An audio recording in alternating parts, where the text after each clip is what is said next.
तो इस वीडियो के अंदर हम बात करेंगे चैप्टर नंबर 2 की। चलिए, तो सबसे पहले हम लिखते हैं क्वेश्चन नंबर 1 और ये जो चैप्टर है वो 2 है, चैप्टर नंबर 2। अब देखो यहाँ पे सबसे पहले क्वेश्चन में लिखा है क्या, पहले हम उसे अंडरस्टैंड करते हैं। यहाँ पे लिखा है जो x - 1 a इस समीकरण नो अवयव होए तो k की कीमत शोधो। मतलब हमें क्या करना है, ये x - 1 अगर इस समीकरण का अवयव है, गुणनखंड है, तो हमें क्या करना है, k की कीमत निकालनी है। ठीक है, तो कैसे मालूम पड़ेगा, तो वो तो मालूम पड़ेगा हमारे पास कीमत रखने के बाद ही। ठीक है, चलो तो पहले हम कीमत रख लेते हैं। कीमत को हम लिखेंगे p ऑफ x करके, p ऑफ x बराबर या फिर लिखेंगे 4x की घात 3 प्लस 3x का वर्ग minus 4x plus k। Okay, इतना काम करना है। देन हमारे पास क्या लिखा है, x - 1 का पता लगाना है हमें, तो x - 1 बराबर जो लेना है x बराबर प्लस का 1 आएगा। तो कहने का मतलब ये हमने क्या किया, सबसे पहले मतलब जो -1 था वो हमने इक्वल के उधर लिया तो हमारे पास +1 बना। अब हमारे पास क्या x के बराबर हो चुका है वो, तो जहां जहां x होगा वहां वहां हम क्या करेंगे, वो 1 को पुट कर सकेंगे। ठीक है, तो हम लिखेंगे p ऑफ 1 बराबर p ऑफ 1 हो गया 4 1 का घन प्लस 3 1 का स्क्वायर माइनस 4 1 एंड प्लस का k। ओके, इतना काम क्लियर हो गया। अब हमने क्या किया था, हमने इक्वल टू 0 माना था, तो हम क्या करेंगे p ऑफ 1 को भी 0 मान लेंगे एंड इक्वल टू।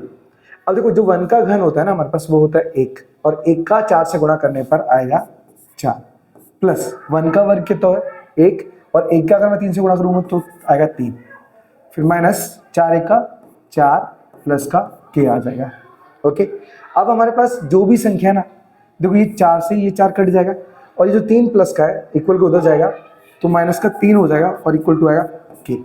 तो हमारे पास ये जो वैल्यू है वो क्या है, 3 आई है, तो हम इसे लिखेंगे k बराबर माइनस का 3। आप देख सकते हैं हमारे पास कि पहली वैल्यू माइनस की 3 आ चुकी है। ओके, आपको क्लियर हो गया हो। अब हम स्टार्ट करते हैं क्वेश्चन नंबर 2 को। चलिए, तो पहले इसे रफ कर लेते हैं।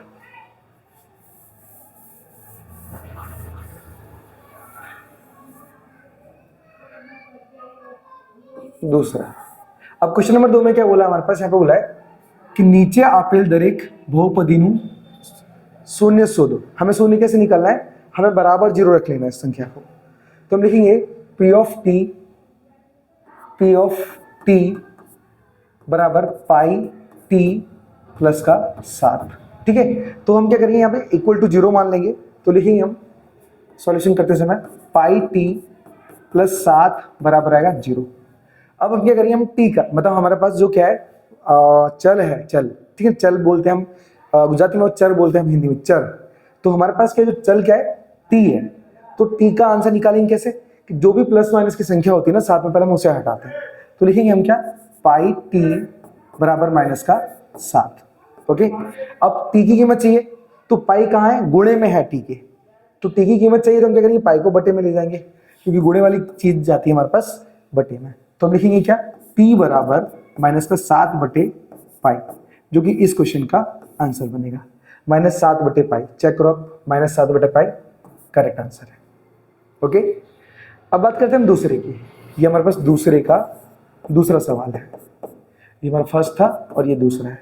तो यहाँ पे क्या दिया है, 2 बटे 3 x माइनस 5 बटे 6। तो मैं डायरेक्टली लिख देता हूँ यहाँ पे p ऑफ x बराबर 2x बटे 3 माइनस 5 बटे 6। देखो अगर हम ऐसे लिखे ना इसे कि 2 बटे 3 x माइनस 5 बटे 6, तो भी राइट तरीका है, और हम इस तरीके से मेंशन करेंगे तो भी सही ही है। ठीक है, तो सॉल्यूशन करने से पहले हम क्या करेंगे, इक्वल टू 0 मानेंगे, तो लिखेंगे 2x बाय 3 बराबर, पहले हम मानेंगे ना माइनस का 5 बटे 6 इक्वल टू 0 लेंगे। अब आपको पता होगा कि माइनस प्लस में जो संख्या जोड़ी होती है पहले हम उसे हटाते हैं, तो ये 5 बटे 6 को हम उधर लेके जाएंगे तो प्लस में हो जाएगा। तो लिखेंगे 2x बटे 3 बराबर का 5 बटे 6। अब क्या करेंगे हम, अब क्रॉस मल्टीप्लाई करेंगे, तो 6 का अगर 2 से करेंगे ना गुणा, तो हमारे पास 6 दूनी हो जाएगा 12, तो 12x बराबर, और 3 का 5 से करेंगे तो हो जाएगा 15, ये 12 बटे में आ जाएगा, तो हमारे पास x बराबर आएगा 15 बटे 12। अब ये जो 15 और 12 है ना, ये दोनों को दोनों एक टेबल से कट रहा है, मतलब एक पहाड़ से कट रहा है 3, क्योंकि 3 के पहाड़े में 12 भी आता है और 15 भी आता है। तो 3 पंजे 15 और 3 चौक 12, मतलब जो x की वैल्यू वो आएगी हमारे पास 5/4। आप देख सकते हो हमारा आंसर 5/4 और दूसरे ओके 5/4। ठीक है, क्लियर हो गया हो? थोड़ा साइड में हो जाता हूँ, देन अब स्क्रीनशॉट पढ़ना, आप स्क्रीनशॉट पढ़ लीजिए। ठीक है, और माफ़ी चाहता हूँ यहाँ पे बहुत ज़्यादा डिस्टर्बेंस है। ठीक है, ओके चलिए, तो हम क्या करते हैं, क्वेश्चन नंबर 2 को रफ कर लेते हैं, देन हम बढ़ते हैं क्वेश्चन नंबर 3 की तरफ। ठीक है, जस्ट वेट।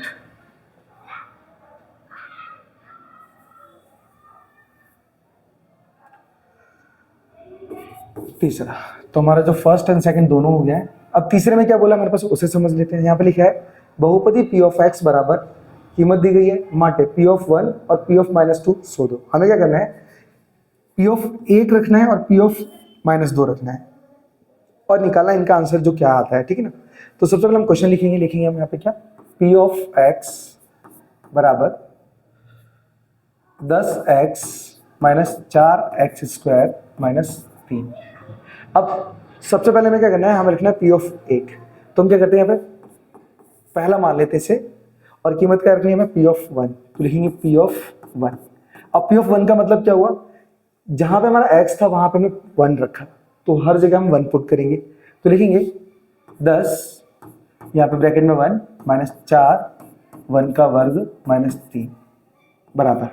अब 10 का 1 से गुणा करेंगे तो 10 आएगा, और 1 का वर्ग करने पर 1 मिलेगा, और 1 का 4 से गुणा करेंगे तो आएगा हमारे पास -4 माइनस का 3 बराबर। ये 10 एज इट इज रहेगा, ये दोनों माइनस की संख्या है तो वो जुड़ जाएंगी, तो माइनस का आएगा 7 बराबर। 10 में से 7 घटाएंगे तो बचेगा हमारे पास 3, जो कि होगा हमारे पास पहले क्वेश्चन का आंसर।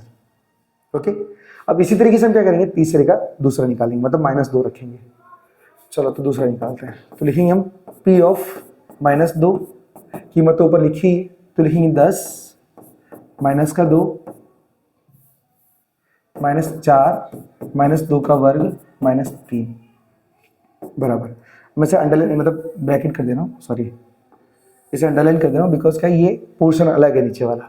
ठीक है, चलो कैलकुलेशन, तो 10 का 2 से गुणा करेंगे तो माइनस का 20 हो जाएगा, और हमारे पास -2 का वर्ग निकालेंगे तो प्लस का 4 बनेगा, और 4 का 4 से गुणा करेंगे तो माइनस का 16 बनेगा, आएगा माइनस का 3। अब तीनों की तीनों जो संख्या है ना हमारे पास, तीनों की तीनों माइनस की, तो क्या हुआ, तीनों की तीनों जुड़ जाएंगी। तो देखो 20 और 16 36 हुआ, 36 और 3 39, मतलब 39 हो गया, 39। अब तीनों के पास माइनस का साइन था तो आंसर भी माइनस में आएगा, तो माइनस का 39 हमारा आंसर हो जाएगा। ओके, आई होप तीसरा भी क्लियर हो गया हो। अब हमें क्या करना है, एक लास्ट क्वेश्चन अटेंड करना है, लास्ट नहीं मतलब 2 क्वेश्चन बाकी है, 4th क्वेश्चन अटेंड करना है। अब 4th में क्या बोला है पहले उसे समझ लेते हैं। ओके, तो 4th में लिखे हमारे पास क्या, कि दर्शावो के x + 3a इस समीकरण का अवयव है या नहीं। अवयव है, अवयव का मतलब क्या होता है, हमें चेक करना है कि इस संख्या का गुणनखंड है या नहीं। अगर हमारे पास संख्या 0 आ जाती ना लास्ट में सॉल्यूशन करते समय, तो मतलब समझ लो कि ये हमारा अवयव है।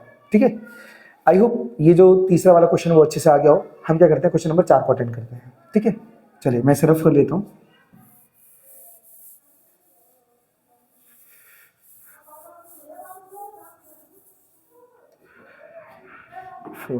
सबसे पहले क्वेश्चन को उतार लेते हैं हम। तो यहाँ पे क्या है, समीकरण क्या दिया है हमारे पास, समीकरण दिया है p ऑफ x बराबर 69 + 11x माइनस x² प्लस का x की घात 3। ओके, अब हमारे पास क्या, हमें क्या करना है, हमें चेक करना है x + 3 को। तो x + 3 कैसे रखेंगे, देखो हमारे पास जो x + 3 है वो हम डायरेक्ट मेंशन नहीं कर सकते, क्योंकि हमें अगर x के बराबर कोई कीमत रखनी है ना तो उसके इक्वल बनाना पड़ेगा। तो इक्वल बनाएंगे कैसे, हम = 0 रखेंगे, देन +3 को उधर लेके जाएंगे तो x बराबर आएगा -3। अब हमारे पास क्या है, अब हमारे पास जो x है ना, x वो -3 के बराबर हो चुका है, और -3 का मतलब क्या हुआ कि जहां जहां x होगा वहां वहां -3 होगा। ठीक है, तो रखते हैं, चलो तो लिखेंगे p ऑफ -3 बराबर 69 + 11 -3 -3 का वर्ग प्लस -3 का घन। ओके, तो हमने क्या किया, जहां जहां x रखा था वहां पे -3 को पुट कर दिया, मतलब रख दिया है।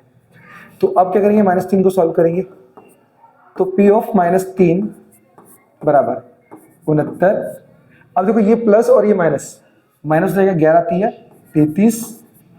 अब -3 का अगर हम वर्ग निकालते हैं ना तो हमारे पास क्या आएगा, -3 का वर्ग होगा 9, जो कि प्लस का होगा, तो हमारे पास आएगा माइनस का 9।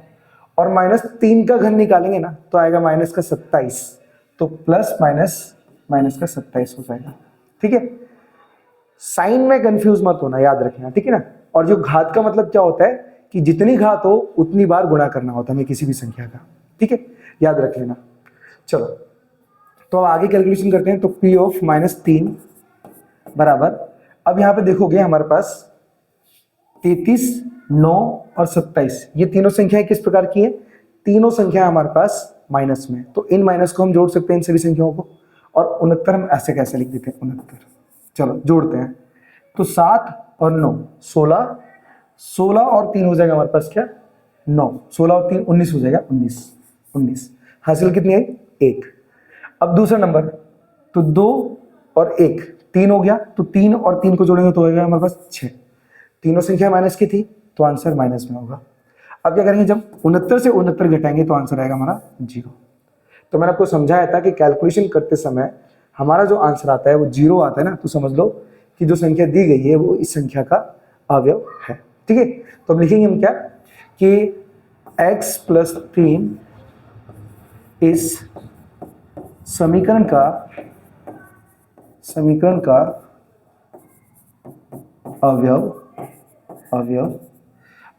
है। ठीक है ना, ये गुजराती में लिखते हैं, सॉरी, हम गुणनखंड लिखेंगे, गुणनखंड।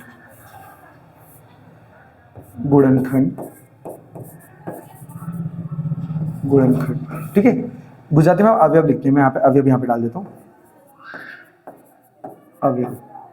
अवयव, अरे ठंडा पाड़ दिया, अवयव है। ठीक है, आई होप बस आपको इतना बताना था, इसीलिए हमारे पास आंसर नहीं दिया है, क्योंकि हमें प्रूव करना था, बताना था। ठीक है ना, तो याद रखना कि ऐसे क्वेश्चंस में स्टेटमेंट देना जरूरी है, कंपलसरी आपको स्टेटमेंट देनी ही पड़ेगी। ठीक है ना, और आप हर एक क्वेश्चन में अगर देते हो तो बहुत ही अच्छी बात है। ठीक है ना, आपके मार्क्स भी इंप्रूव होंगे इस चीज से। चलिए, इस चैप्टर का मतलब सेकंड चैप्टर का हमारे पास एक लास्ट क्वेश्चन 5वां बचा है, हम उसे भी अटेंड कर लेते हैं। देन मैं थोड़ा साइड में हो जाता हूँ, आप उसका सॉल्यूशन कर लीजिए या फिर स्क्रीनशॉट पाड़ लीजिए। चलिए, तो अब हम क्या करते हैं, रफ करते हैं, देन बढ़ते क्वेश्चन नंबर 5 की तरफ।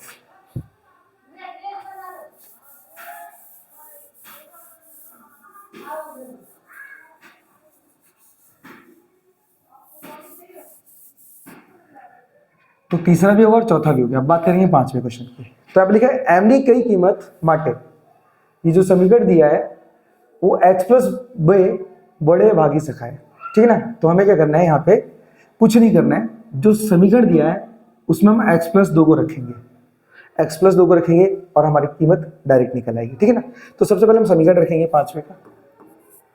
समीकरण क्या दिया है, x घन - 2mx² + 16। अब हमें रखना क्या है, रखना है हमें x + 2 को, और निकालना क्या है m की कीमत फाइंड करनी है हमें। तो सबसे पहले क्या करेंगे, m + 2 है उसके बराबर हम 0 रखेंगे, तो बराबर 0, 2 को उधर लेके जाएंगे तो x बराबर आएगा हमारे पास -2। अभी जो x की कीमत के बराबर क्या हो गया, -2, तो हम क्या करेंगे, जहां जहां x वहां -2। ठीक है, चलिए, तो लिखेंगे -2 का घन -2m, x की कीमत क्या होगा, -2 का स्क्वायर प्लस का 16। ठीक है, नेक्स्ट में हम क्या करेंगे, अब यहाँ पे बराबर 0 मान लेंगे, 0 मान लेते हैं, चलो 0, क्योंकि 0 हमने यहाँ पे भी माना है, 0 यहाँ पे भी लेना पड़ेगा।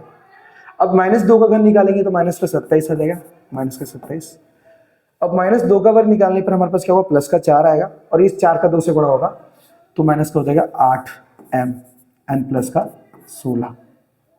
ओके, अब क्या करेंगे हम, बराबर 0 लिया था हमने, तो जो भी संख्या है हमारे पास, ठीक है ना, 8m के साथ जोड़िए उसे हम इक्वल को उधर लेके जाते हैं, तो हमारे पास आएगा -8m = -16 हो जाएगा, इधर से हम उधर लेके गए इसलिए, -27 है उधर जाएगा तो +27 हो जाएगा।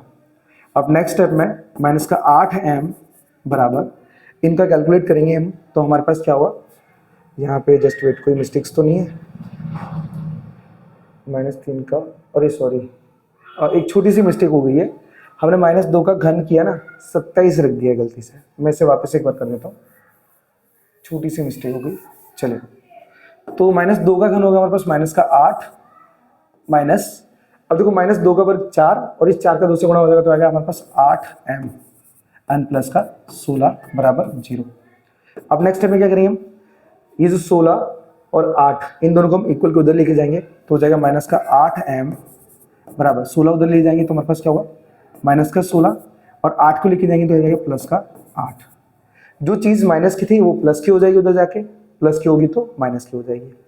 अब बराबर -8m बराबर, तो देखो ये 16 में से 8 घटेगा ना तो बचेगा 8, बट साइन बड़ी संख्या का माइनस है तो आंसर माइनस का 8 बचेगा। माइनस से माइनस कैंसिल, और m के गुणे में 8 है तो कहाँ जाएगा भाग में, तो हम क्या करेंगे इसे लिखेंगे m बराबर 8/8। 8 से 8 एक बार में कट जाएगा तो हमारे पास जो m की कीमत आएगी वो आएगी 1, जो कि हमारे पास हो जाएगा इस क्वेश्चन का answer. Okay, so I hope ये जो क्वेश्चन है वो आपको क्लियर हो गया होगा किस प्रकार से हमने कंप्लीट किया। ठीक है, और आप लोग 10th में मेरे से पढ़ना चाहते हो, मतलब मेरे साथ पढ़ना चाहते हो, तो आप कोर्स 2025 जरूर लिख दीजिए। ठीक है, तो जल्द से जल्द मैं आपका कोर्स भी चालू कर दूंगा अप्रैल से। ठीक है, सो मिलते हैं नेक्स्ट वीडियो में, तब तक के लिए राधे राधे।